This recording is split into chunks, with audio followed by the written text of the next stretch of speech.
Oh, what a day! What a lovely day!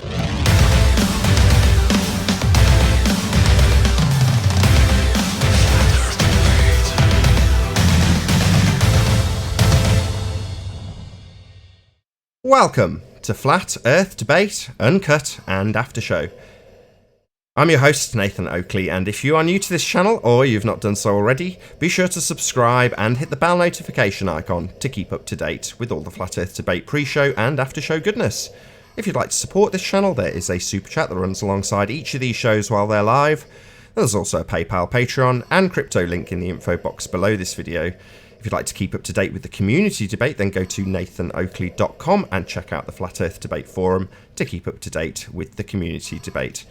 If you'd like to, I think I've covered that already, so I'll say hello to our guests as we are in the interim stages between two debates, so I'll raise the mic on them and hopefully they'll keep you entertained while I set up for the next live show. How you doing, Paul? How you doing, Earth Flattener? Good. So, hello. You started the show. So, well, this particular show will go out on Sunday, so just try and bear that in mind. So this isn't live now, this is being recorded, but this goes out on Nathan Oakley 1980 on Sunday. Does that make sense?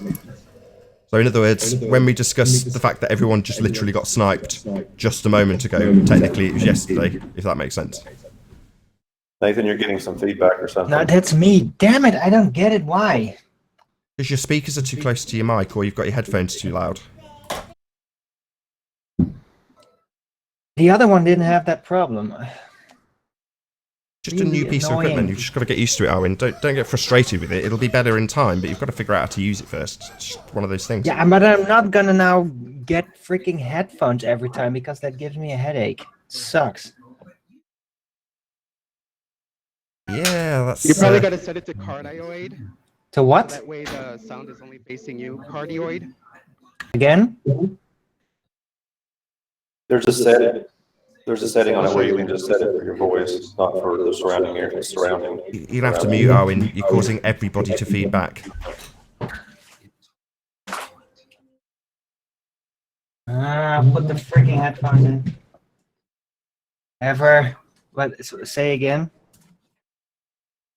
There's a setting, right? Yeah, there's a setting where it can just pick up just your voice. I have a mic that I can't use because I'm working on upgrading my laptop. I think I might have figured out what the issue is. Right, on the mic, Arwin, on the back, you've got 4 settings on a little turn wheel. You want it to be set to the one that looks like a little heart or like a little bum.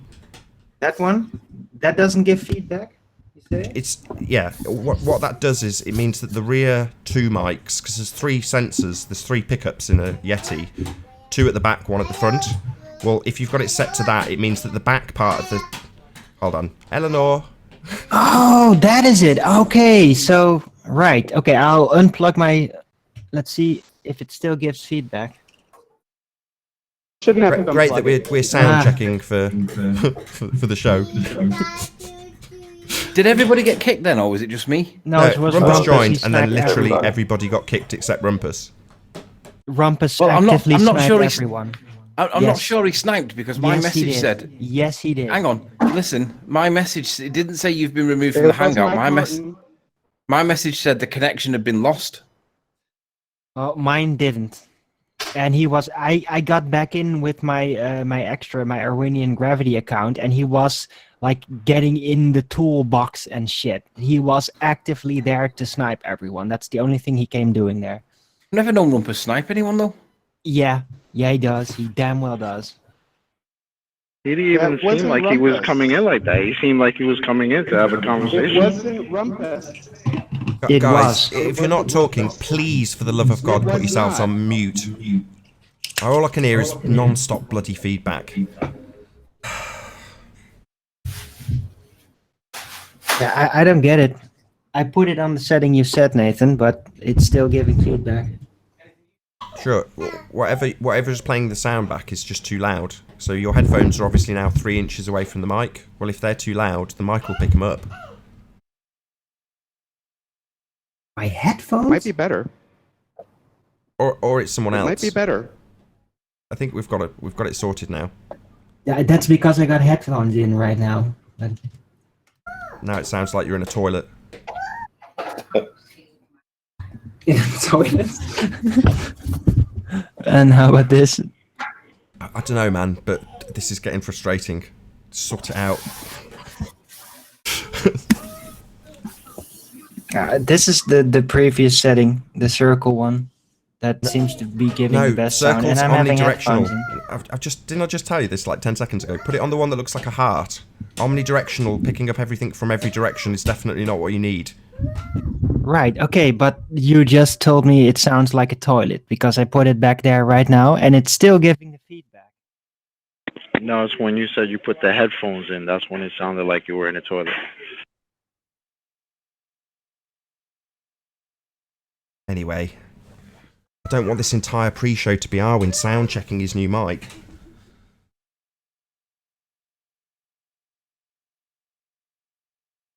I'll change the topic. I don't think we should ever call out Rumpus and invite him back ever again. I had fun with him in the after show, although none of you were here to hear it. But you can, tune in on Saturday, get to hear it then. But he basically came in and was saying, the pressure. He just had the same old boring argument. Pressure gradient proves that there's a vacuum of the sky. I'm like, well, what did you say we've got? A gas pressure gradient? What is pressure? And he's like, well, the amount of force over an area. I'm like, well, what area is it pressing on by the vacuum? And of course, that's where he just rumpuses the shit out of me and calls me a moron 20 times. But I'm good with that. That's fine, because he hasn't got an answer. That's the reason. He can give a definition for pressure. It needs to press on something, an area, right? That's how you get pressure. But no. We've got a magic system up in the sky, in his fundy belief. Yeah, I actually did notice that when I jumped back in on my other account, that whenever you went to the sky, he would say, "I don't know what you mean." I'm going like, he's saying it straight up. What don't you mean about that? I don't get that. I don't know what you mean about the vacuum bit next to the pressure bit.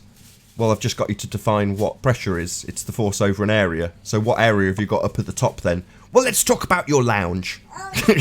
No, let's talk about the vacuum of the sky you think we got. And why it doesn't disperse when it doesn't have an area to give you a force over, i.e. the pressure. Right, Rumpus, you fuckwit. Fun stuff.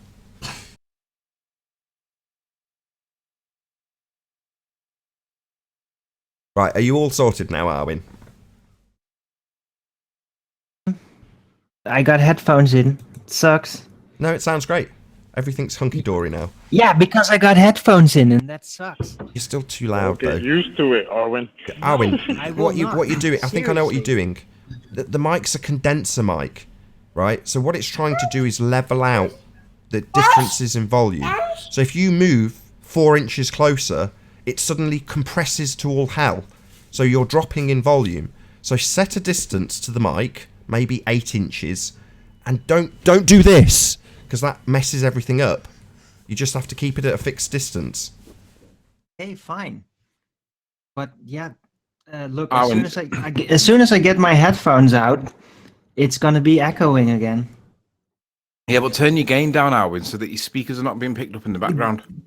The gain is at almost an absolute minimum. It still does it. I put it at a minimum back then. It still gave the feedback. Hang on. Have you got it on the correct mode? You need to be on number 3. Cardioid number 3. Now your mic The just heart did the shape. same thing. The heart shape. Yeah, it's on the heart. It's on the heart. How many inches are you away from your mic right now? Arwin, how many inches are you from your mic right now? Inches? I don't know. Centimeters. I don't know. How big's your dick? Measure it with your dick. No, don't measure it with your dick. Just tell me how far away you 3 are. inches is too close, Arwin. I can hear the mic compressing. 30 centimeters. Right, and are you changing that distance? No. Well, then maybe get a bit closer, and then keep it that distance. Okay, fine. I'll put it right in front of my face. Well, mine's about 7 inches away from my mouth, Arwin. I don't calculate in inches. Centimeters, then. And what's your volume set at, Sleeping Warrior? What's your volume, your gain? My gain's at 25%. It's at the 9 o'clock position. But it's literally 6 to 7 inches away, which is 6 inches is how many? 120, 140, about 140 centimeters. And how far is the Sorry, mic from your 14 speakers? centimeters. And how far away is the mic from your speakers? That's really close up. That's like right in front of my face. Hey, lifting the lid. Hold on a second. How you doing? Yeah, it's good. Doesn't it feel good? Hello? Can you hear us? Hey, Robin. No sound. He's trying. He's trying. No, nothing, my friend. Right. Okay. I'll put it like this. Crackling. Okay. Is that Oh, good enough? Come on, give me a break. Just set it once and just leave it alone. I don't want this entire pre-show to be about microphones. I'm going to start the show. Mic in your face feels please, good, God, man. don't make the entire show into a sound check.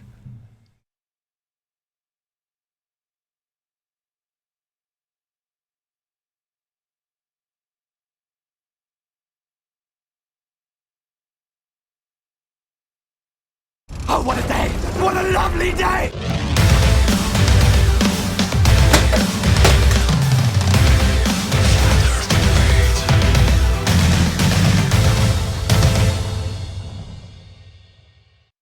Welcome to Flat Earth Debate Live. I'm your host, Nathan Oakley, and if you are new to this channel, or you've not done so already, be sure to subscribe and hit the bell notification icon to keep up to date with the Flat Earth Debate. If you would like to support this channel, there is a super chat that runs alongside each of these shows while they're live. There's also a PayPal, Patreon, and crypto link in the info box below the video. If you'd like to keep up to date with the community debate, then go to nathanoakley.com and check out the Flat Earth Debate forum to keep up to date with the community debate. Most importantly, if you would like to join the discussion, simply mute the page you are currently watching, then click the link in the info box below this video to join the panel and express your views on the shape of the Earth. If you do join, please don't swear. If you do, you'll be ejected, and if you are, please don't try to rejoin the stream using sock accounts. You'll be warmly welcomed back on the next stream. Please also share the show on social media. Sharing the show obviously increases the live audience, but this in turn increases the chances of a more diverse panel, so please share the show on Facebook and Twitter. And one last time, if you're new to the channel or you've not done so already, be sure to subscribe and hit the bell notification icon to keep up to date with the Flat Earth Debate. Now we are joined by Sleeping Warrior, Paul, Lifting the Lid, Flatten Earth, Eben, and Chocolate Saying. Good to have you all. Hello. Check 1, 2. Hello. Sibilance. Hello. Can you hear me? Yes. Just kidding. We can hear you. Good afternoon. Excellent. Arwin's finally sorted. We spent the entire pre-show sorting out Arwin's mic, and now he sounds good. Thank the Lord. Yeah, and my entire early bird show as well, by the way. I saw basically an entire show of sound checking. Right. That's why you need a separate channel. So Oakley Chord for me. If you want to check out really riveting material of me fiddling with voice meter or playing with my mic, that's the channel to go and check out. Probably best not to do it on your main channel, Arwin. No offense.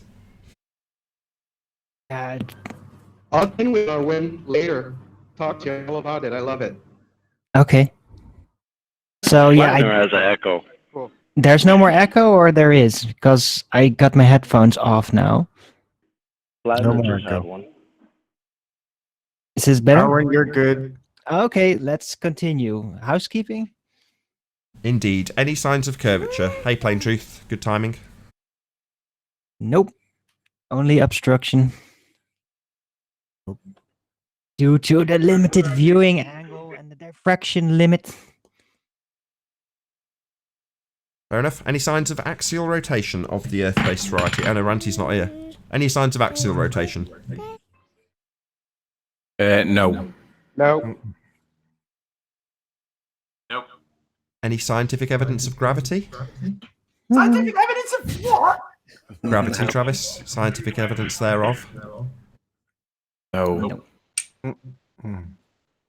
Any evidence that we can have a gas pressure without a container?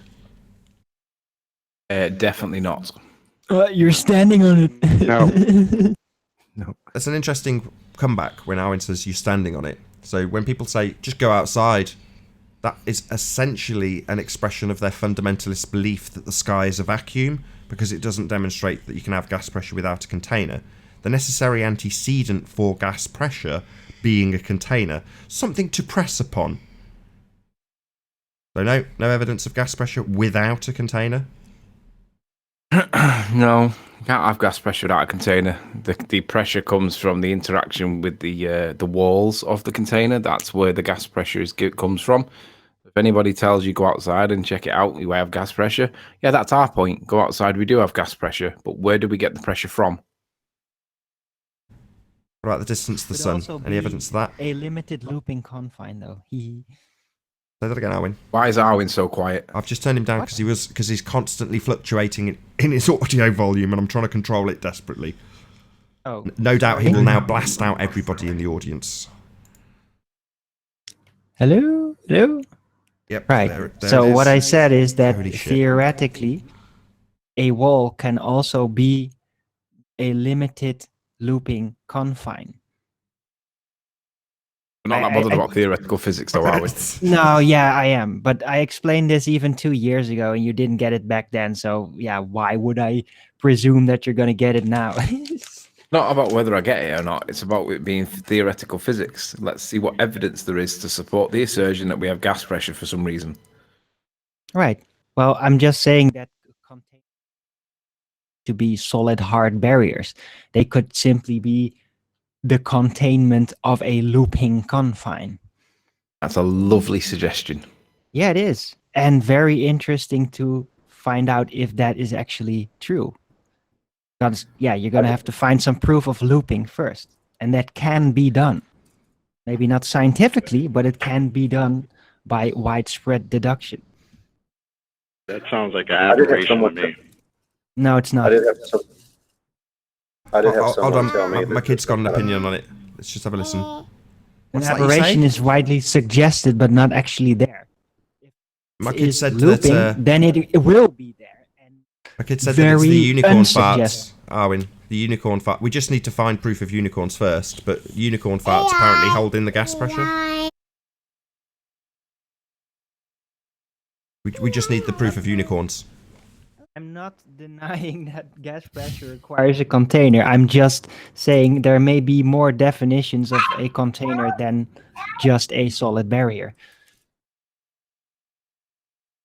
Arwin, can I suggest that you go back to your old mic just for today? There's clearly something No. not right with your wire No. or setup. No, Why not? Any evidence of a self-perpetuating molten iron core at the centre of a presupposed spherical Earth? no.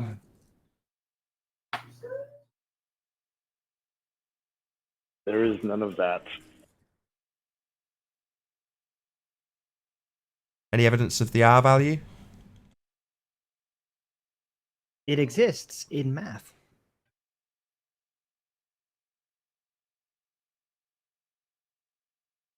Robin there? Has Robin spoken yet? Hi, no evidence of the R value.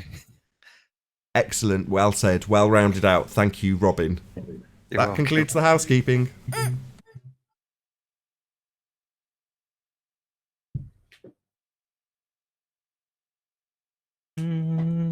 Has there been any Gloober on at all this week? Rumpus just came on and sniped Brenda. everyone. Yeah, Brenda. besides that. Zinder It went wasn't on, Rumpus. Apollo was on. Yeah. I don't think it was Rumpus either. Who was it, Earth Flattener? It was the guy named Mike Martin. Yeah, you can blame me too, but you're not going to win. Who? Me? Earth Flattener, who was that comment aimed at? You. I just didn't blame you. added a screenshot of Mike Martin. I thought you said maybe it was Earth Flattener. No, nobody accused you. No, you misheard me. I said, do you know who it was, Earth Flattener? Oh, sorry. Yeah, it was Mike Martin. I came back in and I sniped him. Good lad. You can see in the back chat I added a screenshot of what his image looks like. They're all just sock accounts. I mean, the issue... Here we go. Crap. Sorry. So, the issue with... I've forgotten his name now. Wesley Stace. Do you remember Wesley Stace? Flat Earth News and more. Well, he was going through the exercise of trying to track down a porn bomber. I don't really quite understand why, but nevertheless, he was exposing a porn bomber. And all he ended up doing was going to somebody's account that was called One Stop for Gaming. Well, if people are aware of Dread, I've forgotten what he used to be called now, but anyway, he's got a new channel. I can't shout him out because I can't remember the name of it. I'm sorry, Dread, if you're listening to this. But someone's just replicated Dread's account. You know, One Stop for Gaming might be Dread's account, but that's not who's sniping people when they come in with that account. But Wesley Stace had gone through, found it, and was like, oh, this is One Stop for Gaming. This is the guy doing the porn bombing. It's like, well, yeah, but if you research that, you'll just find Dread. And it's not him doing it.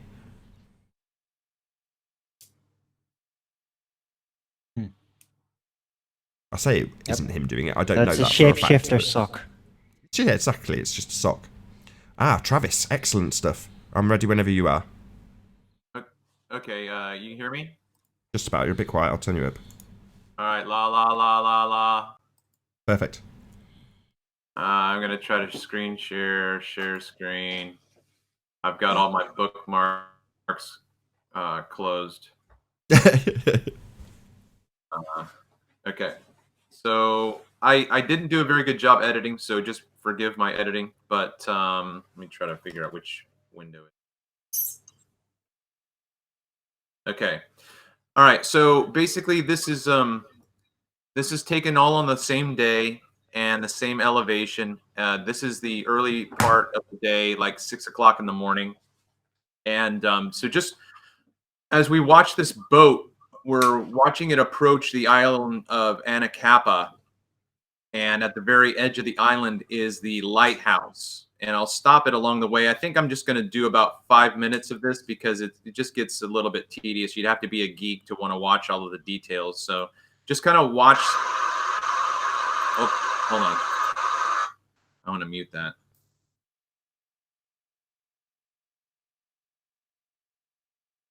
So just watch the ship at the horizon level.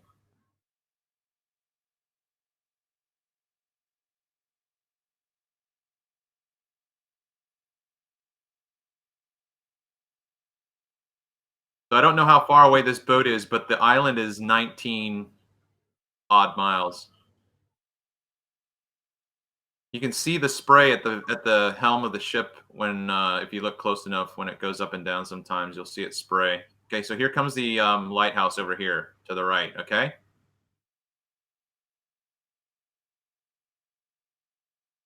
So right here you've got this band underneath the island. You can see the lighthouse. Travis, would you agree you've seen that band underneath the lighthouse before, right? Yeah, you'll see more. Yeah, I mean, this whole thing floats. This whole island floats. But my point is that right here, if you look at the specs online, it's about 220 feet above sea level here. And then the lighthouse is, I think, 40 or 50 feet high. Okay.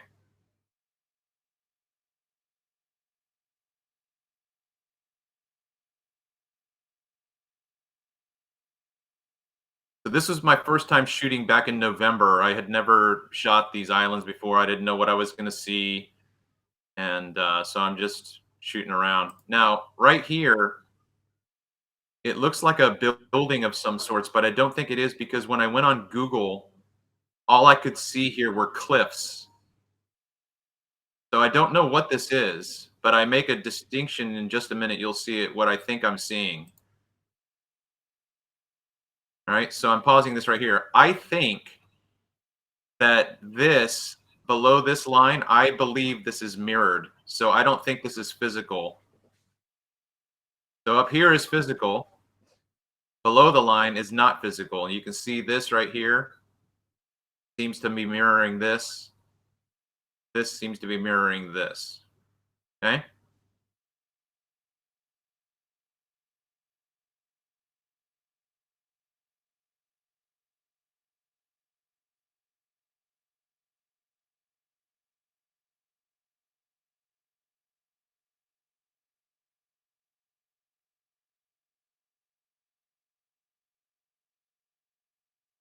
I don't know what to skip. All right. The boat is sinking. Yeah. That's what I call it. I have an episode that I call the sinking ship. I think I'm going to back up 10 seconds. But you can still see evidence of the mirroring at the bottom, like you can see back. Hold on, Paul. I only know what's coming because Travis took at 3 o'clock in the morning for him, called me up and showed me what he was going to show. So I just want you guys to bear with him till he gets to the bit he showed me. If that makes sense, Travis. So I'm just going to walk through this just real quick because all of it's interesting. This isn't the part that I showed Nathan, but so here, watch the ship turn, and then you almost got the same thing that you've seen with Ranty's ship. Where okay, this is why I paused. So right here, this is something on the horizon. This is a air that fluctuates, or I don't even know what. But think about what could be behind this. You know, what is this obscuring back here in the background?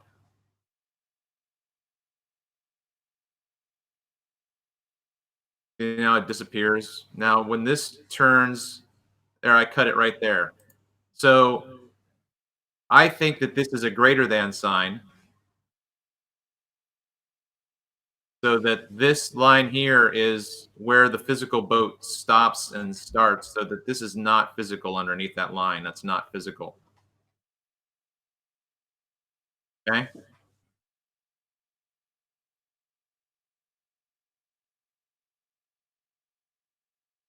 All right. So I want you to pay attention right here. There is a light, an oil rig like this oil rig right here. There's an oil rig right here too. So just keep that in mind as we see what's coming up.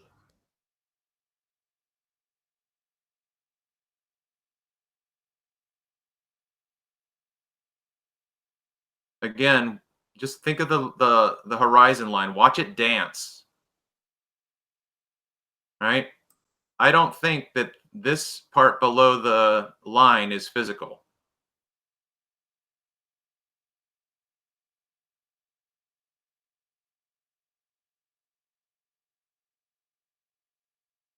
Just watch the line right here. Watch how it blends in and out with the lights and the water.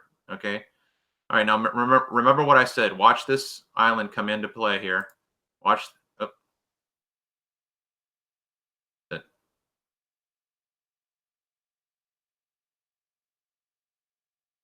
I'm going to try to creep in. All right. See that? Pay attention to what you don't see. Okay?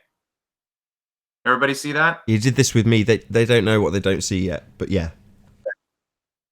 Here we go. Now, I'm moving now back from the left side of the island to the right side of the island, okay? And this is the same day, a half an hour later. Okay?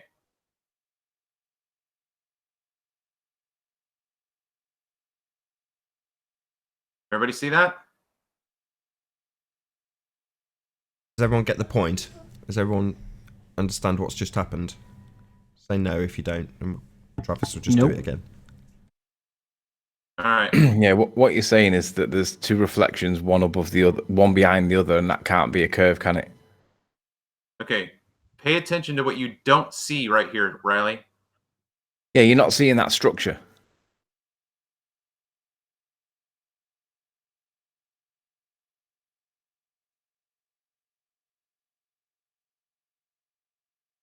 What is that structure? Is it a boat or is it a... It's an oil rig. So presumably the oil rig is mobile and it's moved, right? I don't even know what to tell you. I have no idea what to tell you what this means or what I even see. Okay, so then I cut back. So there it is. Oh, again. it must be looming. It must have loomed behind the curve, but for some reason the thing behind it didn't. There must be a variable looming. That's what it is. It's super variable looming refractive hyena. No, it's fractal looming. Come on, guys. No, it's slightly looming non-standard refraction hyena. Yeah. It's fractal looming. So anyway, I was doing this primarily for the lighthouse, and I came across that when I was looking through all my footage, and I was just like, what in the world?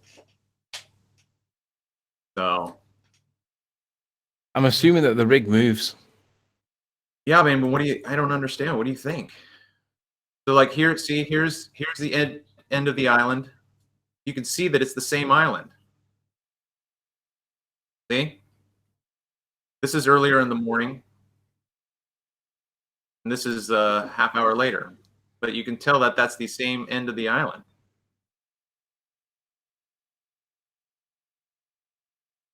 Yeah, that's a little crazy.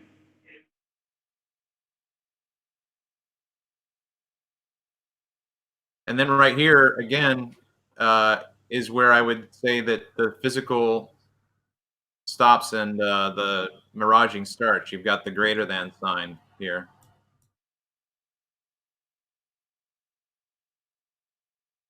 Well, the only because obviously you're not seeing the rest of it above the horizon, not just the structure, but the sticky up bits, the mass bits. So it must have moved, mustn't it? I don't know, man. That's it. I mean, unless you want to watch the rest of the 15 minutes. No, that's perfect, Travis. You've shown the best bits of it, so thank you very much. Thank you for presenting that. All right.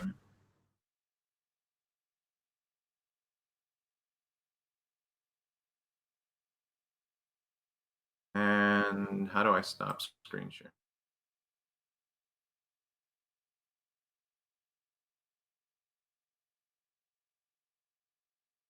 All right. That's great. I'm hoping you'll talk amongst yourselves while my kid's really noisy. Well, Robin wants to present something, Nathan. He'd like to discuss this so-called proof by a channel called Rory. I've done a private hangout with him too. Can we screen share Robin and let's have this conversation? Perfect. Yeah, no worries. Did you just want me to put you on with the camera, Robin? Yes. So if I lose the camera, you're on. Okay, thank you. So do I use the screen share feature of Google Hangouts? Yeah. Go for that. Okay. Wave your mouse over the page, top left. Yeah. I would mute the volume too on the video. Okay, let me know when you can see the screen. Yep, you're on. Great. I'm just going to maximize this and pause it. So this is a channel called Rory, I've had a private hangout with him. Seems a decent enough chap to have a conversation. And he walked me through this entire presentation, making his case for what is essentially a flicker image that he's taken. And he's attempting to prove curvature by looking at the altitudes and heights of all these mountains in this picture. Mount Rainier being the tallest in the background. My mouse is hovering over it here.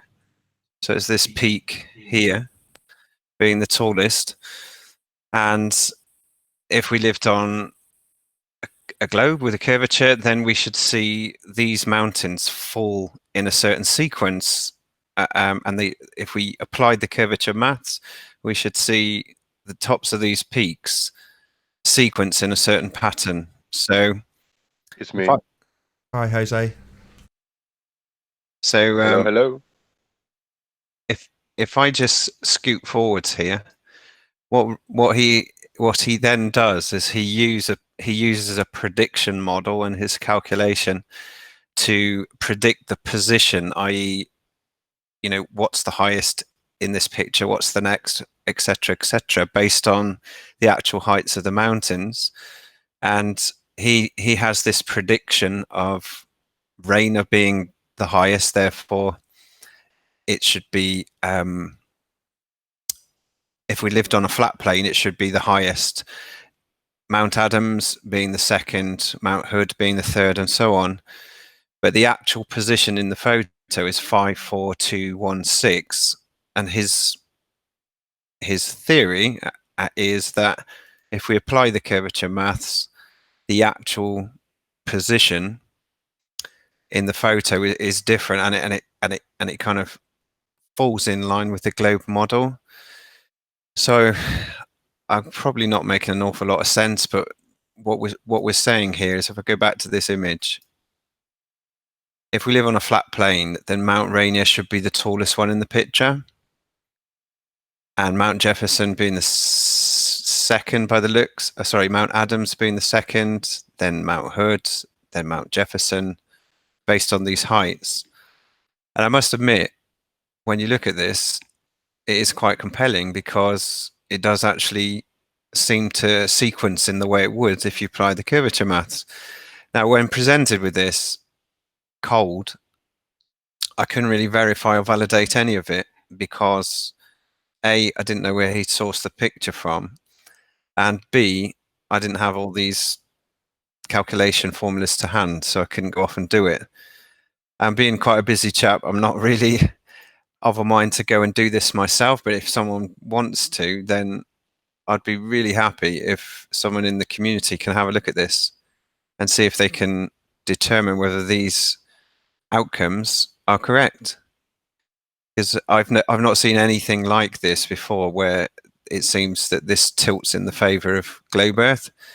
But you know, I'd welcome some people's thoughts on this. Sure. Do you want to pop the picture back on? Say again, Nathan. Can you pop the picture back on? Yeah. Okay. So I think this has done the rounds before, this picture. I can't remember who addressed it, but it's already been addressed by somebody. But has it? I think the way to do with it is to recall who it was that did it, so we can go see what his answer was and see how he did it and what his conclusions were. But this picture has definitely been addressed before. Great. Because yeah, so the channel is Rory, and then he captures the viewer's elevation, then all the mountains' elevations. And I do have the Flickr picture on one of my other browser tabs, so I can see that it is that picture. But who's to say how authentic it is, and is this really what you would see at the top of this particular mountain? And how valuable an exercise is it? Those are the questions in my mind. Can we really bottom this one out? It's quite a hard one to go and replicate. You're gonna have to get your climbing gear on and a very good camera. Yeah, he has to prove where the picture was taken from. That is the most important part, because you need to verify what his claimed height is. Yeah. That's the most, and if that's not there, it's kind of not futile, but you have to accept that. Even look at the terrain. I mean, so you've got the viewer on the left that says that he's at 10,360 feet, right? Mm. So then you've got the middle sister there, which is 10,000 feet and 300 feet shorter than he is. But look at the terrain. Where the hell are you going to stand on that? Like, where is this guy standing? I'm just trying to think through that, because that's not like inhabitable. He's not camping. He's not pitching a tent. That's like almost like Mount Everest kind of type hiking. Could it be a drone picture? Could it be a helicopter? It's a possibility. Let's just scroll down again and see. Yeah, observer location. He's put a full geo position here, and circa 10360. And the original photos here. Oh, then there's a Metabunk thread. So, more than happy to come back on after I've. Well, wouldn't that tell you where the source was? That one link there. The Metabunk link. This one. I thought you were talking about the source for the photo. You said that you didn't know what the source was. Yes, I don't know who took this picture. Okay. So if I click on it, we can go off to Flickr here, and this is the content creator. Taken a while back, so it's 2007. So arguably, look there. You've got snow right there at the base of where that person's standing. That's a completely different shot. So it looks like it looks like the shot that you had earlier was zoomed in on, because right now this is where that guy's standing. Yeah, standing on a ridge. Did I hear you correctly to say that the mountain that's the furthest away should be the highest if we were on a flat plane? In other words, completely ignoring perspective. Right. Yes, thank you. This is why I wanted your own perspectives, because I'm not used to debating, and it just seemed to be problematic without knowing all the arguments. Well, you need to calculate the angular size and then convert the angular size back to its height. You have to make two calculations per mountain. So, for example, Mount Rainier, right? Its angular size at 189.9 miles would be X. But then you make that X value for its angular size, convert it back into a height in feet. But then you've got to apply that feet amount to the drop or the curve, the bulge, whatever the phrase is on Metabunk. And I can guarantee you now that that Mount Rainier will not be seen because it's too far away. It's too. Although it's big, because of perspective, it's gone very small, and you don't need a lot of curve. Got it. Once you go above like 40, 50 miles with mountains, most of them are actually gone behind the curve on a ball. But you can see mountains very easily on a flat plane, and that's what you see in here. You see mountains very easily, and we're seeing the effects of perspective. But there is maths that can be done on it. Somebody in chat will probably give you. They'll probably remember who it was that's dealt with it. Okay. I think it might have been Nick from Phuket Word, if I'm not mistaken. Right. Yeah. Rory's had a debunk of Nick at some point. What So- Rory claims as a debunk might not actually be a debunk because he's probably debunked stuff with maths. Well, I'm very grateful for the insight of perspective because I did discuss this with him on a private hangout, and I did say, don't forget perspective. Another thing it could be, along with the perspective, is the angle of the camera when the shot was taken. Yeah, it does look kind of central, but yeah, you're right. The angle is kind of important, but the bigger issue is you need to know how small is it because of perspective, but then apply the curve calcs to that size, and you'll pretty much see immediately that the smaller mountains in the foreground will block it out, as well as the fact that the curvature is going to make it drop out the way. But this has been, I don't know whether the right word is debunked, but numerous people have already dealt with this. Have they? Great. So yeah. What's the name of the photo called? Yeah, so just type in flat Earth Mount Rainier, and then you'll see different. It might have been Thrive and Survive that did it. Okay. Thinking about it, that's good. Real quick, can I say something? Okay, so look at Mount St. Helens, and then look at Mount Rainier. I mean, you could draw a parallel line or a horizontal line from top to top. Very good spot. Okay, but Mount St. Helens is almost half the size of Mount Rainier, and it's 40 miles closer. I mean, just think, that's an interesting abstraction to think through. You understand what I'm saying? Yeah, yes, I do. I mean, to some extent, if there was curvature, you could argue the taller mountain needs to be concealed, and it's 40 miles further away. But yeah, my head can't do the maths. But perspective certainly does account for it. Well, look at Mount Adams. Mount Adams is the same distance as Mount St. Helens, and they're relatively the same size. And Mount St. Helens is 2/3 smaller. Let's just nip this in the bud. So, the mathematical calculations that they use exclude perspective. Now, while some of the calculators will convert the aftermath of the calculation into an angular size, it does not alter that they are doing this in feet. So his claim is that given that Mount Rainier has the largest feet and inches value, it should be the largest on the page. Complete and utter poppycock. Perspective would dictate that it would get smaller the further it goes away. So these are the things you need to know, Robin. Their calculator completely excludes perspective. It does not have any account whatsoever for perspective. And the reason it doesn't have any account for perspective is because they have taken the effect of perspective and called it curvature. So they ignore perspective, and this is the killer, they assume their outcome. So if you can find where his maths is, like with anything in debate, you have to settle terms. So go to his maths that he's used. And I will do, yeah, thank you. And then find where it's got an R value. And then just go back to him and ask him this. This is the only question you need to ask him. Where did you get the R value? Thank you. I love it. Can I give my feedback on it? Yeah, please do. I mean, not necessarily on this specific observation, but this is a very long distance observations. Not everybody has the capability to do this type of observations, but most of the people are able to do smaller scale long distance observations. Yeah. From 5 miles and up to 20 and 25 miles. I encourage more people to do this because it's being kind of left behind. And in the ball side, they want to go over the top and extreme long distances. They say this will prove and very flattered once and forever. And I have heard them say this. I really don't agree with that.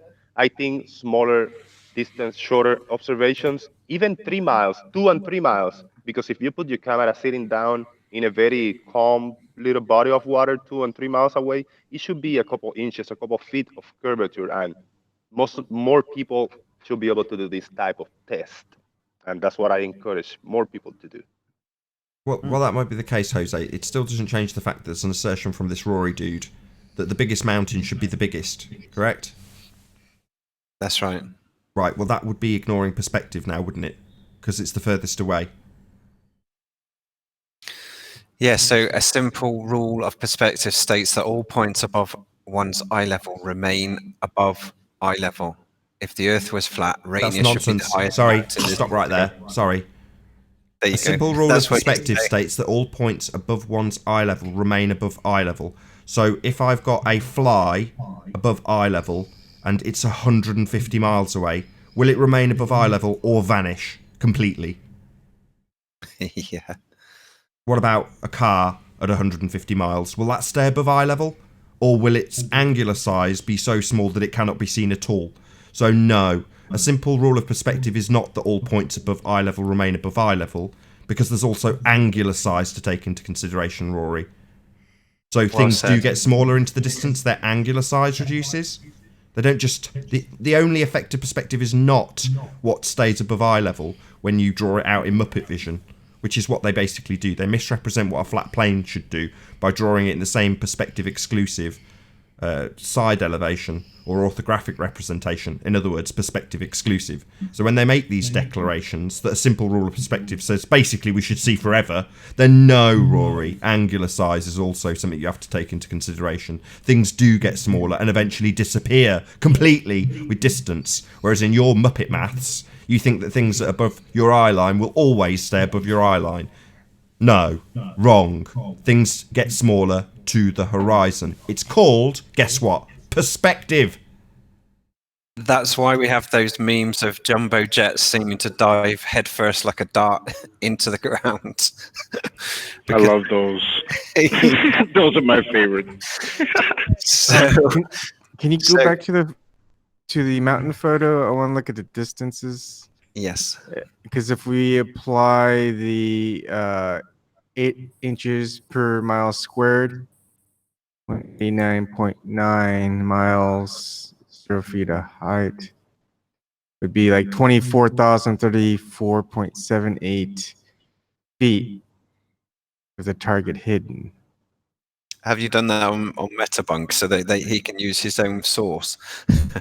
No, this is on dizib.github.io. Okay. Well, it does appear that even using the curvature maths, that mountain should be even further hidden. But thanks, Nathan. You've picked up on the point which I couldn't address at the time. I just referred to the perspective in general and hadn't really had the time to review the statements and assumptions here. But point number 2 is very flawed, isn't it? And point number 4, simple Pythagorean calculations, that's the assumption of the R value there. Right, he's going to apply his curve mathematics and assume there's an R value. So he's automatically assuming his outcome.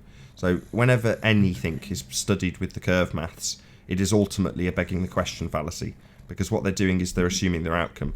So they're not saying, let's have a look at this picture and work out what's what. They say, let's have a look at this picture and apply it to an arbitrary R value that we will say is in effect for all of these observations. And then when we cross-reference it with the flat plane, we'll exclude perspective and say that the biggest mountain should be the biggest. Well said. Well said. That's great. Well, my work here is done, guys. You've addressed it beautifully. Thank you very much. Absolute pleasure. Great. I will escape. No problem. I will escape out of here. Do I need to stop sharing now, or can you take it back? No, it's all good. Shout out You can to Anthony and Ranty, who are the main contributors to exposing this deception of R and the hijacking of perspective. What Anthony calls a double dip. So, do I need to do stop screen sharing, guys, or are you going to take it back? Take it back, what do you mean? Do you need me to go stop screen sharing? You don't have to, you can if you want to. I've taken you off screen anyway. Great, thank you. Good man. Do you want to explain Awesome that you came in today, Robin. Just before we move on from this subject, sorry, Anthony, are you there? Yeah. Can you explain the double drop? I've just got the dog. He's away from his microphone and my kid's snoring, otherwise I'd explain it. Go off the toilet. Can you hear this? Can you hear my kid snoring? No. Oh, okay. Give me a sec while I find. Sorry, Anthony. Can you explain the double drop? I don't know if you've got that diagram to hand or not. I'm just going to get it. Bear with me while I find it. I came in late today, just a few minutes when I joined. I don't know, Riley, did you address the hangout that you were on yesterday in Planner Work? Did I address the hangout? What do you mean? Did you address what went down on yesterday's hangout that you were Discord? Planner Work put a Discord to talk about Flutter and stuff, and you had an interaction with the Rumpus and other characters. Did you talk about it? There wasn't really any back and forth. It was rumpus, rumpus, rumpus, rumpus, rumpus, rumpus, rumpus, rumpus. And then I'd try and object, and he'd say, "Stop talking!" And I'd be like, "Rumpus, rumpus, rumpus, rumpus." It's horrendous. Yeah. Right. So if anybody want to take a look, Planner Walk channel. I'm not promoting nothing, but if you're a fan of O'Reilly, you gotta go and watch it. Interesting. Well, I wouldn't bother. There's not a lot of talk there, to be honest. I would bother. I would love everybody to see your interaction there. Why did I fuck up? No. Yeah, I mean, you stood your ground. It was like 20 ballers against you, so that's why I said you should promote it. Nah, I'm not promoting on a foreign channel. I'm not doing that. That's ridiculous. Come and see my channel. Come and sub to me instead. Oh, you should mirror then that. You should snip the parts that you feel comfortable and mirror in the channel then, so people can see. I can't be bothered. It's the same shit all the time. It's rumpus, rumpus, rumpus, rumpus, rumpus, rumpus, rumpus, rumpus. Stop talking. All right, so I think I've got it. Thanks, Robin. Don't leave yet, Robin. He's already dropped, but yeah, if the presentation makes sense. Please don't go. If you can, just do it anyway. That'd be great. Right, I've sussed it now. Right, so part of the problem for the ballers is that when they do their calculations, right, they apply the height of the amount of the curvature is applied against the actual height of the mountain, but they treat the mountain as though it's the same size all the way back, and that's why the claim is that everything above eye level is always above eye level on a plane. It's not always true, because you can have, when you get one mountain that gets to a certain distance and then it stops shrinking because it's stopped getting further away from you. You can have other mountains that go further and keep the further away they go, the smaller they get. So the further away it goes, there comes a point where it flips over to become smaller than the object in the foreground, because that's what perspective is. But there's two faults with the curve maths. It's when you put the curve maths against the mountain, they always put it as though the mountain is immediately in front of you at full height. Even when it's right down here and it's a little tiny mountain, they still put it as though it's right in front of you. So they don't account for its size as a function of distance. Stop there, stop, don't go on. Go back. I'm doing it. Right, so the way they do that is by using feet and inches. So if you can just put your mouse over the first mountain, the one next to the man. Let's say that's 1,000 feet. Well, that will be plugged into the curve maths as 1,000 feet, even though clearly the guy on the left's got to literally arc his neck to see the top of it. Yeah? Now, the mountain on the far right, hover over that, That's also 1,000 feet, and will be calculated as 1,000 feet, even though it's clearly below the line of the guy's eye line, because it's got smaller as a result of distance, but that will still be calculated as 1,000 feet. So when it was described that Renier should be bigger, well, that's because the feet and inches value is higher, but it's further away. But they completely ignore that aspect, and then tell you how you should see forever on a flat plane. Bollocks. Perspective is real. You just ignore it. Well, don't ignore it, you hijack it, because the effect of that mountain dropping below this guy's eye line will be called curvature, when they assume R. Sorry, Anthony, I just wanted to add that. But the problem is, as we've just seen on that previous slide, that the mountains all get smaller as a function of distance, but they also drop behind the curve. So what they're doing is they're applying the curve calcs against the full height of the mountain. They've got to reduce the height of the mountain as a function of distance, then apply the curve. It's a double effect, and it fucks them every single time when you point that out, because basically that curve is getting bigger and bigger and bigger, but the mountain's getting smaller and smaller and smaller. So the only way they can counter it is to make the mountain stay the same size, which is why we now coin the phrase Muppet vision. When it's in Muppet vision, this is what you get. You get the mountain at the actual full size, no matter how far away it gets. And they make the claim, on a flat Earth, the mountain in the background would always be bigger than the mountain in the foreground. No, it's relative to its size and its distance, because perspective is the function of distance. Things do get smaller as a function of distance. And what they don't tell you is it's really hard to envisage the difference between a taller mountain that's close or middle distance away from you against a smaller mountain that's really far away, or vice versa. You can have a small mountain that's close to you and a really big mountain but really far away, and you can have them overlap with each other and block one can block the other out, and you'd say that'd never happen on a flat plane. Shout out to Sean Tibbets for smashing the super chat. Also, Eagle Plane and Anchor smashing the super chat. Thank you very much indeed. Really appreciate your support.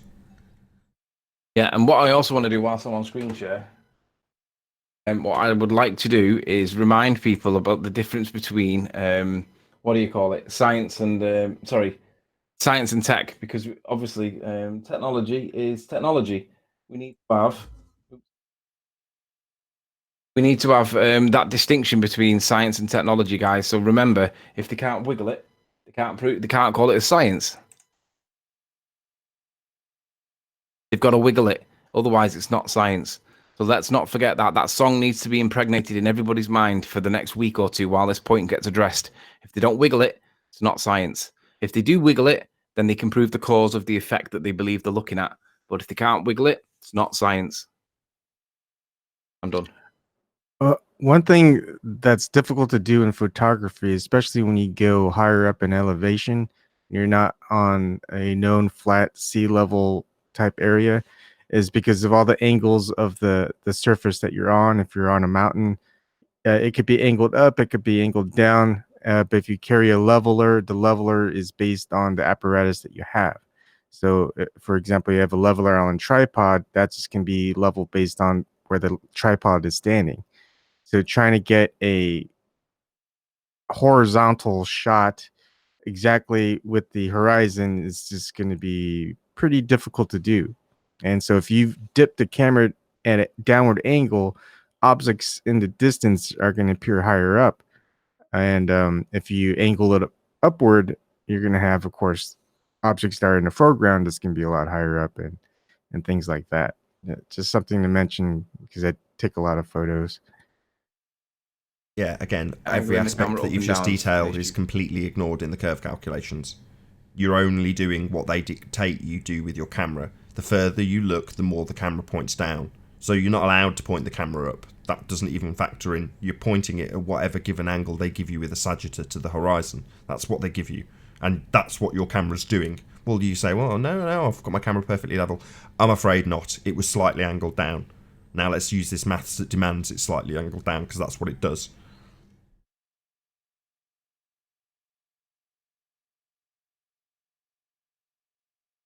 I had to have Jose over the barrel over that over a couple of days ago. So he was telling us that we're seeing curve, and I'm like, right, so we're leaning back on our ankles, Jose? Remember? I remember. Building up that bulge. Like leaning back on their ankles. Yeah, we stopped being on the top of the ball when there's a bulge obscuring your view. Because obviously the bulge is the top. Shout out to Cynical Skeptic for the super chat. Really appreciate your support. Thank you very much indeed. So, if you use moped vision, then the boat should be in the middle. You should be leaning back and the observation leaning back. But relative to the center of the earth, everybody is standing right side up. So if you're at the top, and you're always bulge, looking down into the distance. How can you be at the top if there's a bulge above you blocking your view, Jose? That's a contradiction in terms. Because your senses tell you you're standing right side up. Yeah, I never understood that point when bowlers would say there's supposed to be a bulge in front of us, but at the same time say we're on top of the ball. If we're on top of the ball, there's no bulge sticking up in front of us. It's just curving down. It's a ball. Shout out to Retro Bill for the super chat. He says Jose's got some splaining to do. No, but Chocolate, it's not sticking up in front of us. It is when we are looking down into the distance, it will be in between the further distance and the closer distance. No. That's not correct, Darwin. If you look at... You've got to look on Metabunk.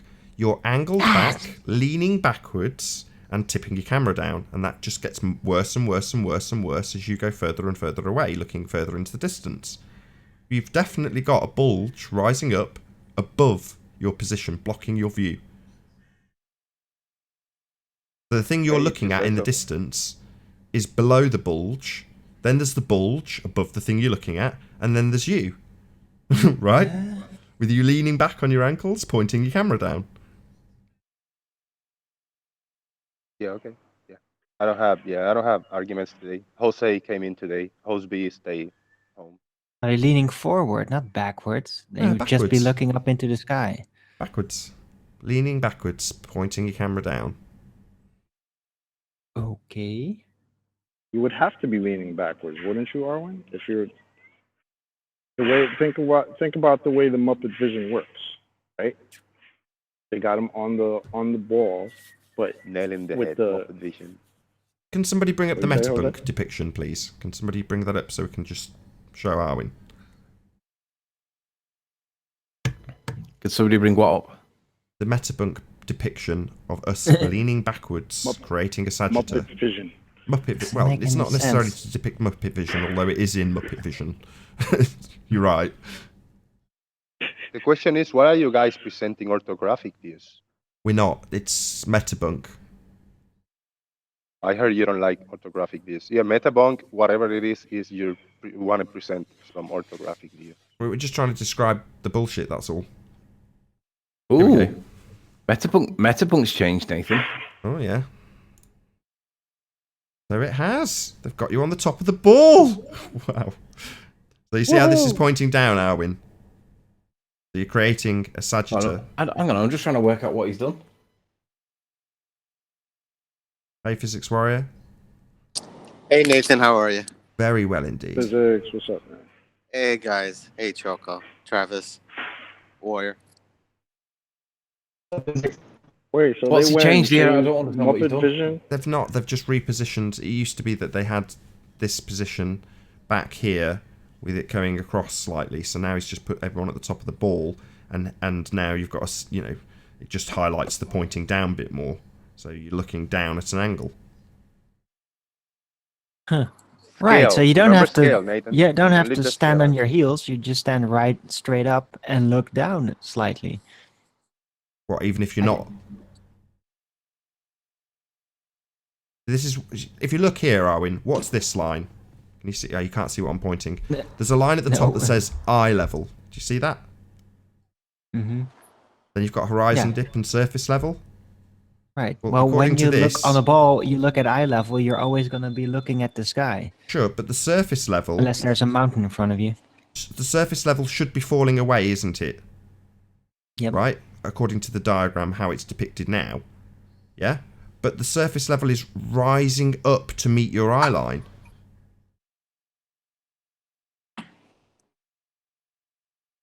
Yeah, look at this. Look at this as well. This really makes the. No, but that's really in good point. reality, not on the presupposed ball. If this is the presupposed ball, Arwen, what are you talking about?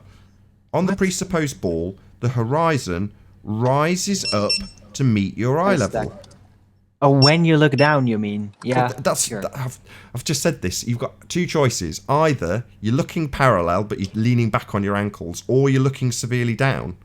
Even if you're looking completely straight. The $7 one. The stack of wood instead of the 20. The bundle. The bundle, yeah. Bundle. So it appears that you, in the depiction they show you, you're looking down, but it's a scale issue. In the real world, you appear to be looking straight forward, but it's definitely looking down. So we're always looking down, like I said then, Jose, in your model. We're not allowed to look up. You're allowed to look up to the sky, yeah. Well, why is it that Ranty's observation, where his camera is physically pointing upwards because he's dug a hole in the sand, why is it that I can't put that into the metabunk calculation then? Why is it that it forces me to always look down? Why would that be the case, when clearly we can look up?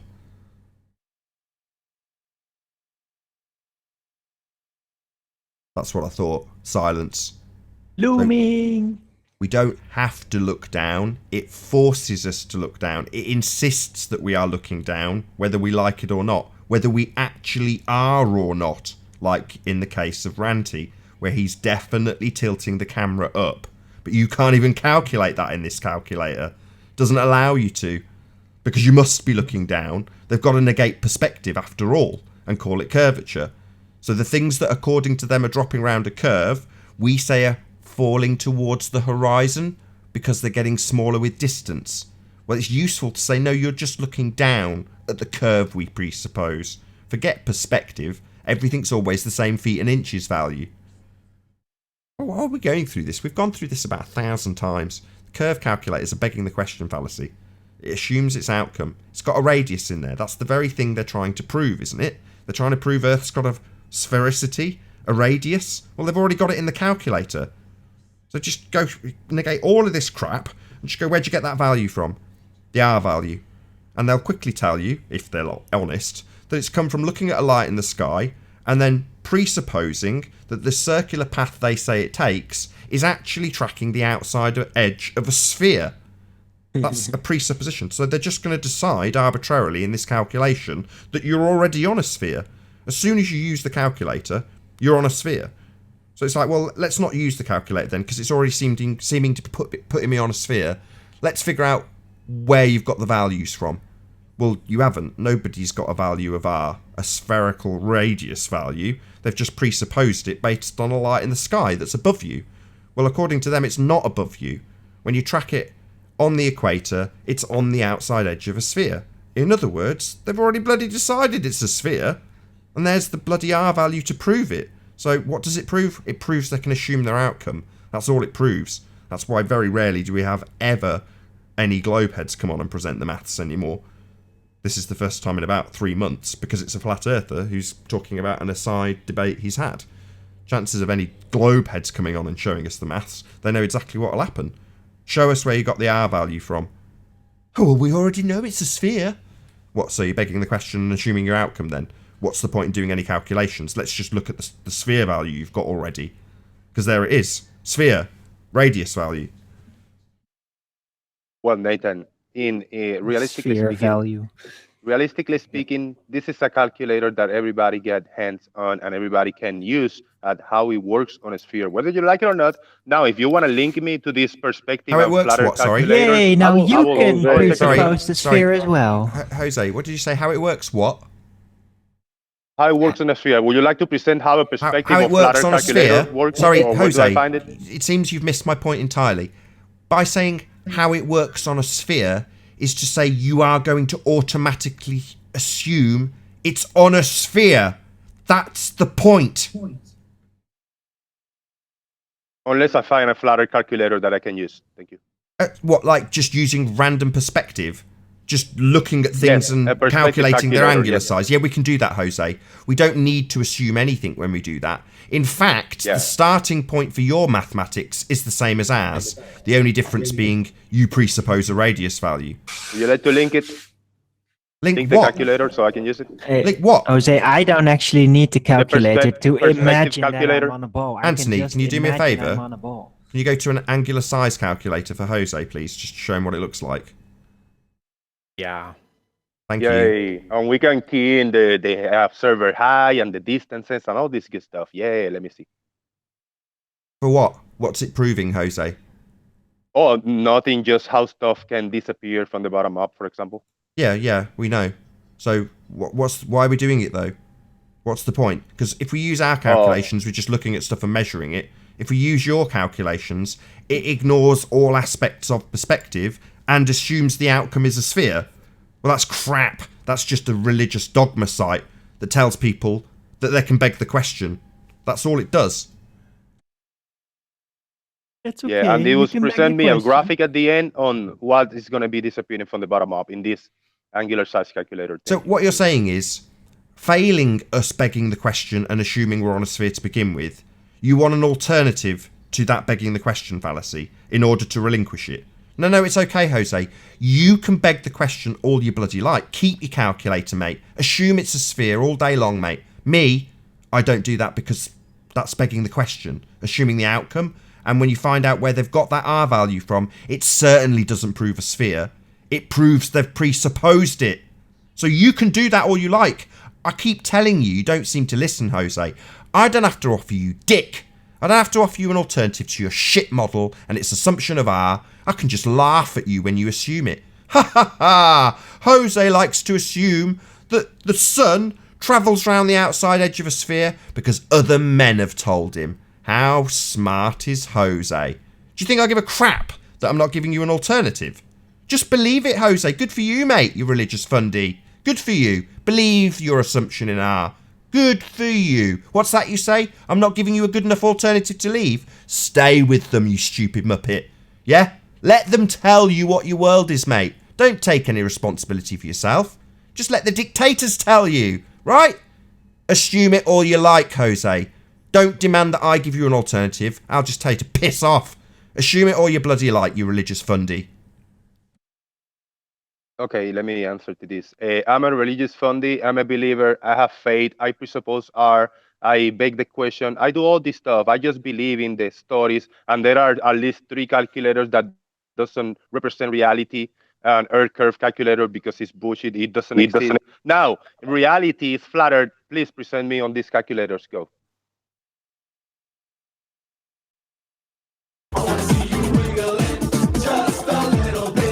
Right.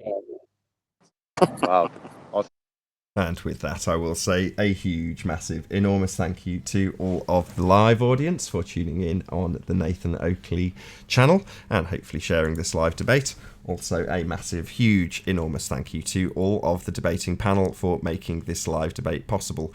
If you're watching on Nathan Oakley 1980 channel, then be sure to stay tuned as there is an after show to follow. Once again, a massive thank you to all of the live audience. I've been Nathan Oakley, and I'll see you all in the next video. Oh, what a day! What a lovely day!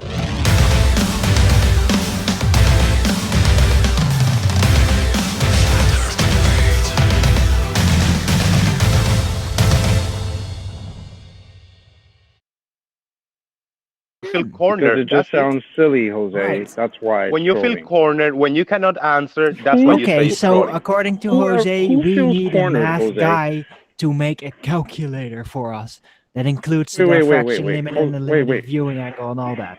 Jose, I want to know who, It's only who a you matter think of feels time. cornered. That's what I want to know. Who's that? Is that you, Anthony? Of course it is. Seriously. Owen's muted you, just so you know. So Chocolate say, who do I think feels cornered? Is my way to rebuttal that you say I'm trolling. No, I'm not trolling. You're cornered and you're telling me I'm trolling. Cornered by what? By a lack of math? Ain't nobody cornered. Listen. We're Jose, all cornered by a lack of math, Owen, guys. Owen, We don't Owen. have the math. Jose, you're the one that feels like you need some type of replacement model. No. To affirm your Wrong. idea or your belief. Wrong. What do you mean That's wrong? what you're You saying, said it Anthony, yourself. you know. You said it yourself. What do you mean I'm wrong? You're Are wrong, you because wrong? if Did flattered you is use reality- the wrong words? I don't know. I don't get it. If I don't have to presuppose anything, if the flatter is the real deal, then it should be at least some kind of mathematics I can use. All right, you guys don't like math, then why you bring this curve calculator? Because you like math. You like destroying the mat that is Who uses the existing curve in calculator? Who uses the curve calculator, Jose? Well, you guys were would using that be it ballers? a minute ago. Would that be ballers? No, Nathan put it up a minute ago. Yeah, because we were talking about it. And do we Exactly. use that to And calculate if you want to anything? talk about this, you got to present something else. Because if not, I got nothing to talk about it. So you got Is nothing. this not? See, Jose, this is why you're trolling. Because is this not a flat Earth debate? Exactly. And there's an explanation for the ball and the curvature. There's none for the flat Earth. Boom. Ball worn. You're ridiculous, Screw you, Jose. I Jose. swear. Screw you. We don't have a flat Earth calculator because what we're going to calculate the flatness. The obstruction from the bottom up, for example, to start. Okay, wait, hold on, everybody. Jose, let me ask you a question. Are you saying that you should be able to calculate how much of an object you can't see at a certain distance? Yes. Okay, why do you think that? Why do I think that? I don't understand your train of questioning. Because your beautiful heliocentric models provided you with a curve calculator, and now you feel like you need a calculator for flat Earth. Predictable, yeah. I'm going to share my screen again, Nathan. Yeah, so predictability means it's a sphere? Yeah, okay. Okay, Travis. Travis is going to present how things disappear from the bottom up in a flat surface go. Don't make yourself an ass, Jose, okay? Too late. Yeah, way too late. Okay. So what I want you to think about, everybody here, okay? We're all watching this. I'm not making any claims necessarily. I'm just trying to make an observation, okay? So watch what happens to this boat at the horizon. I saw it. I saw the first time you presented it. We're getting trolled. Dunning-Kruger. Yeah, I can't get in the back chat. I'm not. Riley, you do it quickly. Riley's gone. Died on. Oh, He's well, then gone. we're screwed. No, 'Cause I Flat can't Earth's get got in the him. back Well chat done. at all. It's all good. Flat Earth got him. Well done, Flat Earth. Flat is the man. I have no access to the back panel. I do not know why. Jose, are you there? Yeah, I'm watching. Okay. Why is this happen? Why is this happening to the back of the ship here? Because you always get all this optical mirroring bullshit footage to present. Oh, is that really the way you're going to behave right now? You just Yes, call this because bullshit? that's what it is. Okay. You always present. You almost never give me a clear shot where there's no mirroring and this kind of optical phenomena. You asshole. What an asshole. So you're asking us to explain bottom-up obstruction, we show it you, and you go, oh, you always give us pictures that aren't clear, and they've got bottom-up present obstruction. me a clear picture and then explain it. Oh, right, so you want a clear picture? picture of bottom-up obstruction, you want a double negative, you want something that can't possibly exist. You asshole. So you're saying, show us a clear picture of something disappearing from the bottom up. What, well, when it's disappearing, you say it's not clear enough? It's not clear enough. There's mirroring. That's because it's disappeared from the bottom up, you asshole. That's because it's disappeared from the bottom up, like you've just said we're trying to explain to you. Yeah, there's mirroring there. It's inconclusive in this one. It's sorry, you just said two things, mirroring and inconclusive. So is it inconclusive or is the mirroring? It's inconclusive in this one. We don't know if there's curvature or not because there's a lot of mirroring. Find a clear day, a clear footage, and then we'll analyze it. Oh, this is what happens at the horizon. So you're saying Not ignore the effect. Jose, don't fucking troll me. You're saying don't fucking swear at me, Nathan. Yeah, well, don't troll us, you asshole. Right? We're showing you the effects that happen at the horizon, and now you're rumpusing me, you asshole. You asshole. You are an asshole. Yeah, you're an asshole. Respect for you, Jose. Thank you. You too. We're detailing what happens at the horizon, and every effect that we detail, you say, "Oh, well, show me something without that effect." These are the effects that happen at the horizon, Jose. What you're saying? Don't use those. You're going to rumpus me again. No, it's me, Nathan. It was me. You're saying don't use the effects that happen at the horizon to detail what happens at the horizon, Jose. Is that your argument? My argument is, if we are going to analyze how things disappear from the bottom up, we should choose clear observations, not with mirroring that is inconclusive. Jose, listen to me. The only way you can get rid of the obstruction that you're talking about is to get closer to the image. If you get closer, that obstruction will go away. because you're getting closer and you're changing your angle of view. Now, look at the screen. Am I still sharing? Yeah. Okay. Look at the island here. Look at the island here, Jose. You see how it goes out to a point? Okay. Right here at the point, you have something going on underneath that makes it look like the island is hovering above the water. Right? Yeah. If you get closer to that, if I was on a boat and I started getting closer and closer to that, that would go away visually because I'm getting closer to it. The reason why this observation is the way it is because of distance and the atmosphere. You can't not get this image. You can't not. And the fact that Jose doesn't get this after all this time that he's been taking observations is outright ridiculous. Sorry, Jose. You guys just don't get what I say, but people in the chat and people listening in the future, they get what I say. Choose a clear day with no mirroring, and then we'll talk. Well, the fact that you told Travis that he always presents this bullshit in your words is fucked up. I can't fuck with you with that, man. That's bullshit. I mean, look at this, okay? Here, look at this. If I were to go through all of my footage, this is a half an hour later. Who just sniped me? I don't know. I didn't notice anybody had. Nobody sniped you. It just said you left the call. Doesn't specify. What? Says you Okay, left. it said I was removed by somebody. Yeah, but if you were, you wouldn't be able to join back in on the same account. No, this is another account, and that does work. All right, so look here, Jose. This is a half an hour later, right? Look at the whole island is gone underneath. That now a half an hour earlier, I could see all of the land. There was no band underneath, but now a half an hour later, there's a band. I mean, that's just the nature of what this observation shows. That observation shows, yes. You know, I mean, look, this whole island is hovering above the water. One day the plane through, you'll find a clear Earth day footage that doesn't present. Okay, you want me to okay, hold on. Keep sharing me. I'll pull it up. Yes, please.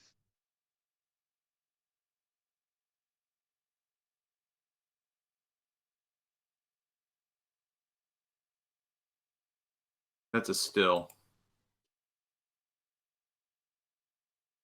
Give me a second.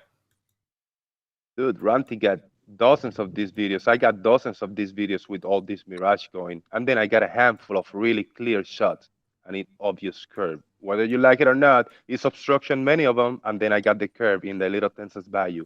Physical curve. Where you're at, Jose, is at that point. All right, hold on. The perspective. That's you, Travis. Okay, hold on.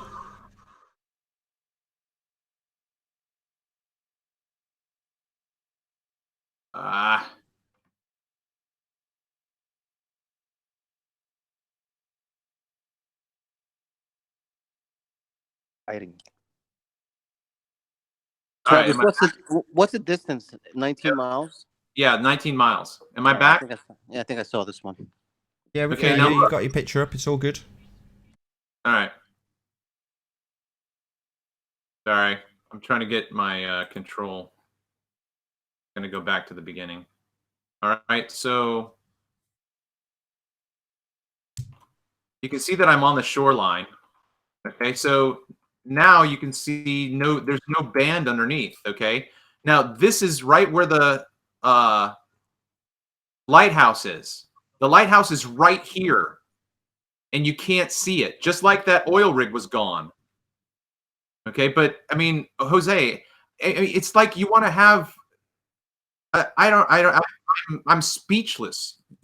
You can't get what you want. You just can't. I mean, this is a little bit clearer because there's no band underneath it. So there are days that there are no band of refraction and mirroring. Thank you. No, but that's not the point. But what about the point that the lighthouse should be right here, and you can't see it. But on We can see it's a shorter visibility day. It's not a long visibility. It's not mirage, beautiful, and it's not enough visibility to see far enough. So the visibility There comes is a into it. mirage. It's covering up the lighthouse. It's obvious. So yeah, so there's things obstructing. So we're talking about things getting obstructed, and you're saying it's not clear enough, and we're saying, well, the clarity at distance is what causes the obstruction, and you're saying, well, that's not good enough. You need to show me that obstruction in total clarity. What an absolute absurd thing to say. There are footage like that, yeah, showing clear, long distance of clear days, yeah. Oh, you mean like things like Maccord Lighthouse when they absolutely crap all over your presupposition of an R value and show things that I shouldn't cannot be argue there? with that. That sort of clarity, like when Red Pill did his lighthouse, and you've got basically completely flat vision because the temperature of the water and the temperature of the air are basically the same, and you can see a very, very long distance. Well, when you get that clarity, Jose, it craps all over the curve calculator and doesn't make sense anymore. But on a typical day, on an average day, you get these obstructions that we're trying to show you. That's average. That's normal. It's out of the ordinary to get extraordinary clarity, like a really clear day. But then you don't get the effects you want detailing. Am I still sharing? Yes. Okay, I'm just going to show, this is over the Chesapeake Bay, so this is a lot of stuff that I try to get as much as I can. This is 6 miles away, okay, and so you can see the mirroring here. This is a stair. This is a stair that goes down this way, and then it comes back. I'm going to say that right here where my cursor is where the physical house stops, and then this is mirroring, okay? Now, crazy. This is the same house, the same distance on a different day. Look at that. Yeah. You know, I mean, yeah, brilliant. I could kiss you. So yeah, you see what I'm talking about, Jose? So when you say give it us in better clarity, we don't have the obstruction to demonstrate to you. So you're kind of asking for the impossible, aren't you? Give us the obstruction on a clear day. Well, that's when you don't get the obstruction, Jose. That's when it looks and is as flat as you can see for a further distance with better clarity. On my testimony, I took I got the opposite side. I got the clear obstruction. Because... What, you mean something actually physically obstructing it then, not an optical effect? You mean water being physically higher than you? Yeah, yes, if you want to see it that way. Well, that's just called just called an obstruction. Literally, just something obstructing something else. If you put something in front of something else, Jose, I guarantee it'll obstruct it. So, wow, you're saying if I film an obstruction, well, what does that prove? That you filmed an obstruction? Yeah, if something's obstructing something else, it obstructs it. Wow, you think that proves Earth curve? Yeah, when I'm missing a few hundred feet in a structure and I'm missing a shitload of land and I just see the water line and then a tip of the object above it, yeah, it's... Yeah, so, sorry, Jose, this lighthouse example that you're now talking about with the stripes on it, there's physically land blocking the lighthouse, isn't there? About the bridge. Sorry, I'll just repeat my question. Let's see if you can say yes. There is physically land actually higher than the base of the lighthouse, obscuring it physically, correct? Obscuring, yeah, one stripe, yeah. Right, obscuring so one tiny part. Absolutely nothing to do with Earth curve, and everything to do with one thing physically being in front of the other then. Yeah, there's a piece of footage in my channel. No, don't give me this weak-ass concession. What's with the weak concession? When you're trolling, you're all bold as brass. When it comes to the shitty concession that, yeah, something's physically obscuring it. There's land in the foreground that's higher. Yes. You went, yeah, and then waffled on. So just say, yes. No, I say this yes is not why. Earth curve that I've just strawmanned you with. It's actually physically land that's higher in the foreground. Let me answer. Yes, there's a piece of land obstructing one tiny part of the lighthouse, yes. Oh, right. Well, the thing is, we also have perspective, Jose. So something closer to you will appear bigger in the foreground than something further away in the background. That's called perspective. So yeah, it doesn't shock me that the thing in the foreground that's higher is gonna block the thing in the background. That's not a shock. So it means the lighthouse is like an ice cream cone shape. It's a big fat in the top and very tiny in the 2/3 bottoms. Just 1/3 big and the 2/3 bottom really tiny. Okay. So you're just going to reiterate your shitty example again? Yeah, something in the foreground's bigger and higher than the thing in the background. That's what's causing the obstruction, Jose. We had to piss around with this crap example for a couple of days before we went, bloody hell, the land's blocking it. What kind of moron presents this as Earth curve? Yeah, lighthouse footage. Yeah, big time. Yeah, so basically you've conceded it's crap. You've conceded there's actually physically something obscuring it that's higher and bigger because of perspective and it being in the foreground. But you're just going to mutter around your example like it still proves Earth curve. Do you not know when you beat? I think that's what Jose is doing exactly. You just interpret what I say the total opposite way. I never say it was crap, and I never say it was land obstructing the whole missing lighthouse. It's land blocking a tiny part of the lighthouse, and that's not going to make disappear the Sorry, and is that thing blocking it closer to us? Yeah, take that obstruction out. And Jose, you're going to be Jose, I just need a quick concession, not a load of rumpusing. Yes, the thing is closer. Yeah. So if you measure, if you measure in feet and inches how much should be blocking, you'd be ignoring perspective, Jose. However, I assure you, things in the foreground can appear bigger than things further away.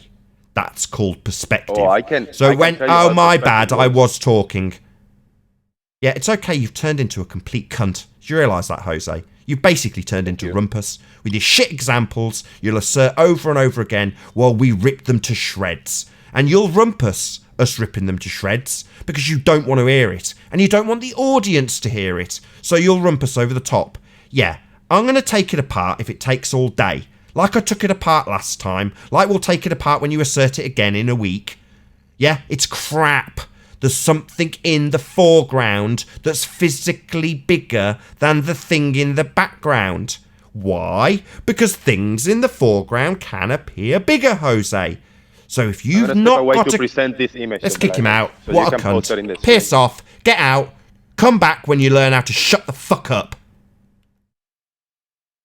Things in the near foreground can appear bigger than things in the background. It's a simple rule of perspective. So when this dick Jose, who's turned into the biggest asshole on this circuit, comes along and keeps reasserting that his picture of something physically and actually obscured proves there's a bulge rising up between you and it, is about as crap a globe proof as there is.